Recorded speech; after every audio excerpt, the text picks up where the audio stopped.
Jeng jeng jeng jeng. Assalamualaikum warahmatullahi wabarakatuh. Salam jumpa, salam sejahtera untuk Anda semua. Salam persaudaraan dari kami Ar9 Channel. Apa kabar saudara-saudaraku? Introduction lagu tadi adalah Anda semua tahu itu lagu Rhoma Irama dalam soundtrack film yang saya lupa. Kenapa saya memulai dengan lagu itu? Karena ujungnya kan ada ku coba untuk membuka mata hatimu, deng deng deng deng.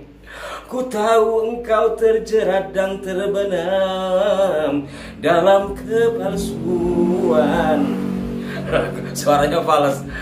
Kenapa sekali lagi sahabat-sahabatku, sejak awal kami mengulas Bang Haji Rhoma Irama yang kemudian turut juga mengomentari persoalan diskursus nasab dengan cara yang elegan, dengan cara yang berimbang. Kemudian kawan-kawan komentator ada yang menyelipkan lagu ini di kolom komentar. Kemudian juga di sejumlah grup ada juga yang memutarkan lagu ini potongannya.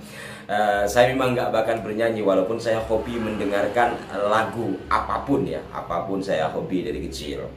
Nah, walaupun sebenarnya lagu tadi itu kan lagu percintaan ya, karena hanya dibagi potongannya maka agaknya itu pas juga buat persoalan diskursus nasab yang masih marak ini, yang masih marak ya.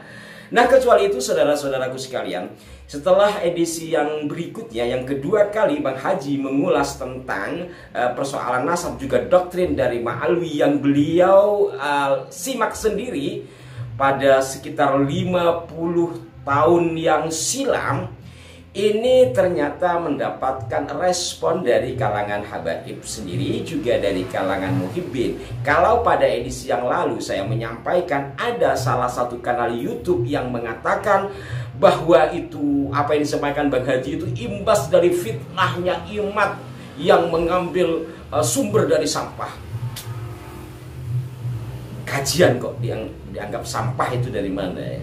Ya ini biasanya sih tanda-tanda memang ketika seseorang tidak bisa memberikan jawaban dan di dalam hatinya itu ingin meraih kemenangan dan pembenaran, maka akan mencari-cari celah, bukan menjawab persoalan intinya. Dan saya yakin Anda semua sudah paham terkait hal ini.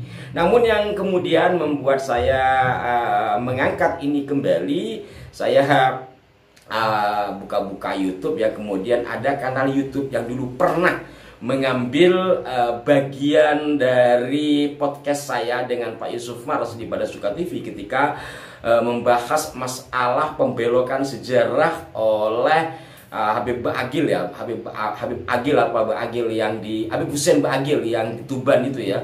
Nah, Habib ini mengambil potongan video kami lalu di roasting, dibahas ulang lah gitu di kanal dia. Saya tidak perlu sebut namanya. Nah, beberapa waktu lalu saya iseng coba lihat video dianya ini, ternyata hatimu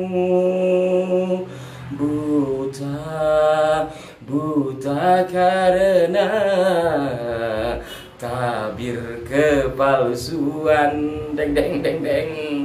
Ternyata si Habib yang tidak menggunakan gelar Habib dalam podcastnya itu, katanya si Habib gitu ya, kan dulu ada yang menyampaikan ke saya di kolom komentar pada Suka TV, katanya dia itu Habib. Saya nggak perlu sebut namanya lah. Dia juga sama dengan yang pernah kami ulas beberapa waktu lalu. Dia juga mengatakan apa yang disampaikan atau diskursus nasab ini adalah sampah. Dia juga mengatakan bahwa hanya di Indonesia yang mempersoalkan nasab Ba'alwi. Padahal jelas Mufti Yaman mengatakan bahwa pemerintah negara tersebut di bawahan Houthi atau Hausi itu menolakkan sejumlah marga-marga, diantaranya marga Ba'alwi yang mengklaim diri sebagai zuriyah Nabi itu ditolak. Gimana hanya di Indonesia? Kemudian kalau kita membaca kitab-kitab sejarah masa lampau ya berkenaan dengan peristiwa yang terjadi di Mekah ketika masih masa Utsman, ada orang dari kalangan Ba'alwi Magus Said kemudian ya dipenjara lah, kurang lebih seperti itu. Artinya persoalan ini sudah sejak lama berkembang, dan apabila juga kita melihat Umpamanya bahasan-bahasan Kiai Imad pertengahan awal tentang kitab, setelah kitab Al-Buruqatul Musiqah itu kemudian ada Al-Ghuror. Di dalam Al-Ghuror itu juga mengisyaratkan bahwa pada masa itu, pada masa penulisan kitab itu sedang terjadi gejolak.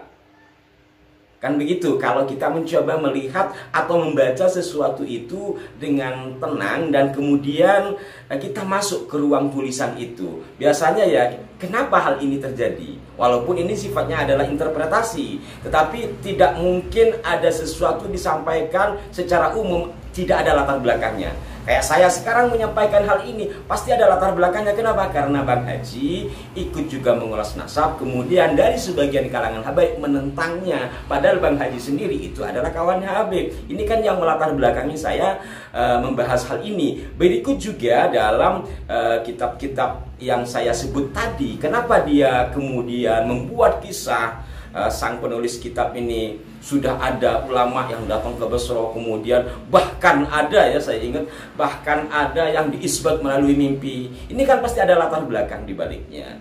Nah, kembali lagi kepada podcaster atau YouTuber yang ngata-ngatain dalam tanda petik Bang Haji Oma ini, ya dia nggak ada Bang Haji, nggak ada Bang, itu sampah, ahli nasab sampah. Aduh, naudzubillah deh. Kemudian juga berbicara tentang BRIN.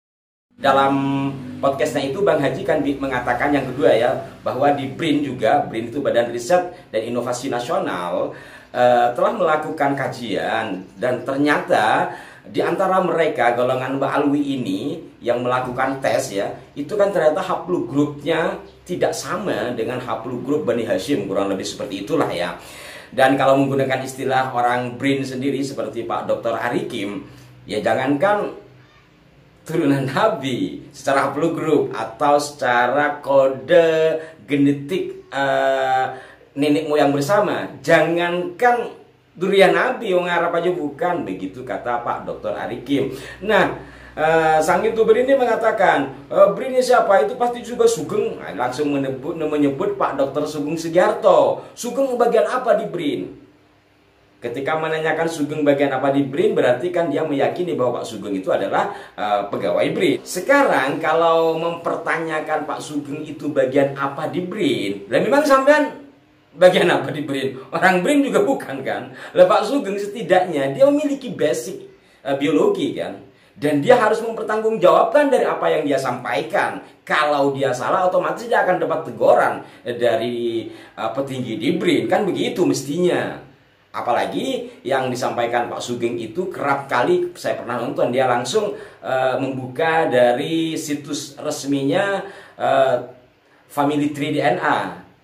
Nah, hal yang mengejutkan juga, ini sungguh-sungguh di luar nurul kata anak-anak sekarang itu ya. Bang Haji yang menyampaikan menurut hemat saya sudah sangat elegan, sopan, santun, ramah, dan mengedepankan bukti-bukti serta kebersamaan. Masa dikatakan walaupun ada kalimat mungkin ya, mungkin Bang Haji ini karena sudah sepijok, stres, anaknya kembali masuk penjara dan seterusnya, ingin menaikkan rating YouTube-nya. Subscribernya Bang Haji sudah 2 juta lebih kok. Kalau bilang sepijok ya enggak juga. Lah di luar soal ini, walaupun sang YouTuber ini mengatakan masih mungkin, tetapi ini kan menunjukkan bahwa kalau kata teman saya itu persekusi digital. ada persekusi digital. Nah, intinya sahabat-sahabatku sekalian, saya tidak ingin memperkeruh persoalan ini, cuma ingin mengajak kita semua, siapapun kita, siapapun Anda, baik yang pro ataupun yang kontra dengan kajian Kiai Imad, tetaplah berada dalam jalur aslinya, yaitu jalur kajian. Yang namanya kajian, udah 1000 kali kayaknya saya sebut ini, tentu harus dijawab dengan kajian, bukan dengan makian, apalagi menyerang pribadi. Jadi apa yang disampaikan oleh Bang Haji menggunakan data, setidaknya data yang pertama yang beliau lihat sendiri, artinya pengalaman pribadi beliau tentang doktrin Habib itu. Yang kedua, dari realitas yang beliau dengar dan beliau baca, dan yang ketiga dari yang beliau simak dari ceramah-ceramah Habib dan realitas yang ada dalam ayat-ayat Al-Quran berkenaan dengan kesucian Ahlul Bait itu siapa. Beliau kan runtun ketika membaca surat Al-Ahzab dari ayat 29 sampai belakang. Walaupun ketika berbicara tentang Ahlul Bait memang banyak tafsir ya, hanya saja menurut hemat saya ini Bang Haji kan mengajak untuk mendudukkan persoalan sesuai dengan porsinya. Kok malah, kata teman saya nih, dipersekusi secara digital. Dan bukan hanya satu orang ini ya, banyak yang lain juga mempersoalkan Bang Haji Oma dari apa yang beliau sampaikan. Nah di sini saya akui saya penggemar Oma dari kecil. Tetapi bukan berarti di sini pembelaan. Saya mengajak kita semua, karena Bang Haji juga tidak membela Kiai Imad kok. Bang Haji di dalam hal ini mengajak untuk mengembalikan persoalan ini sesuai porsinya. Dan harus diakhiri dan jangan sampai ada benturan di antara kita. Diakhiri dalam pengertian adalah gesekan-gesekan yang ada. Tetapi kalau kajiannya ya sampai pada level mana ini akhirnya diterima sesuai dengan koridor atau kaidah-kaidah suatu kajian. Lah Anda bisa bayangkan, ini sudah masuk tahun ketiga, jawabannya hanya gitu-gitu aja kan. Belum ada yang saklek ini loh. Kitab abad keempat mengatakan begini. Oh saya punya abad keempat juga. Ternyata ada yang namanya Imam Ahmad itu memiliki anak Ubaid. Harus digarisbawahi Ubaid. Persoalan di sini saya ulang-ulang adalah, atau pangkal persoalannya itu kalau berkaitan dengan nasab, itu adalah pada tokoh yang bernama Ubaid. Dari Ubaid kemudian wahakadha wahuna Ubaidun itulah yang ada di kitab Burqatul Musyiqah yang ditulis oleh Habib Ali Sakron pada abad 9 ya, abad 9 Hijriah. Persoalannya di sini, benarkah kan Ubaid ini dikatakan bin Ahmad bin Isa? Benarkah Imam Ahmad yang ke atasnya nyambung ke Rasulullah melalui Sayyidah Fatimah itu memiliki anak bernama Ubaid? Perkara nanti Ubaid ini dirubah menjadi Abdullah lalu Ubaidillah, itu hal lain lah. Kan harus di sini. Lalu dikatakan surah wastifadho. Surah wastifadho itu juga ada koridornya. Tapi sebenarnya ini adalah bahasan yang sudah basi ya. Ini bahasan yang sudah basi. Yang masih hangat itu adalah di antara saudara-saudara kita, ketika ada orang mengkantor, ketika ada orang berusaha meluruskan. Kalau Bang Haji menurut saya tidak mengkantor, dia mencoba meluruskan. Lalu yaitu tadi secara digital dipersekusi dalam tanda petik. Apakah ini memang bagian dari ternyata hatimu buta karena tabir kepalsuan. Deng. Ku coba untuk tidak putus asa membuka mata hatimu. Maaf saya tidak hafal. Yang intinya mari kita tetap kawal diskursus nasab atau kajian nasab ini sesuai dengan porsinya. Dan alhamdulillah seperti yang saya sampaikan kemarin, di negeri Indonesia bagian Madura juga kiai-kiai barangkali mayoritas ya sudah tersadarkan, walaupun sebagian tidak berani bicara terang-terangan. Ya masih menjaga kondusivitas lah mungkin lah, agar tidak bertengkar ya, agar tidak bertengkar. Bagi yang awam ya tidak perlu ikut-ikutan juga mengulas hal ini, tetapi bukan berarti tidak boleh sama sekali membaca dari yang sudah dibuat oleh kedua belah pihak. Dari situ ya kalau kita membaca tulisan Kaiman atau mungkin dari tulisan Gus Wahrur atau dari Hanif Al-Atos ataupun yang lain dengan kerendahan hati, dengan lapang dada, saya yakin lah ilmu itu dari Allah. Allah akan memberikan petunjuk kepada kita. Yang penting jangan emosi. Yang penting jangan emosi.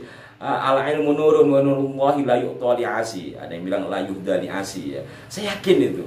Sebodoh apapun kita membaca pelan-pelan, jangan ada kebencian. Saya yakin akan ada huda, akan ada petunjuk di sini. Cobalah bagi mereka yang mungkin masih gampang. Demikian saudara-saudaraku, semoga bermanfaat. Sekedar salam sapa dari saya, salam hormat untuk semuanya. Mohon maaf jika ada kekeliruan. Wassalamualaikum warahmatullahi wabarakatuh.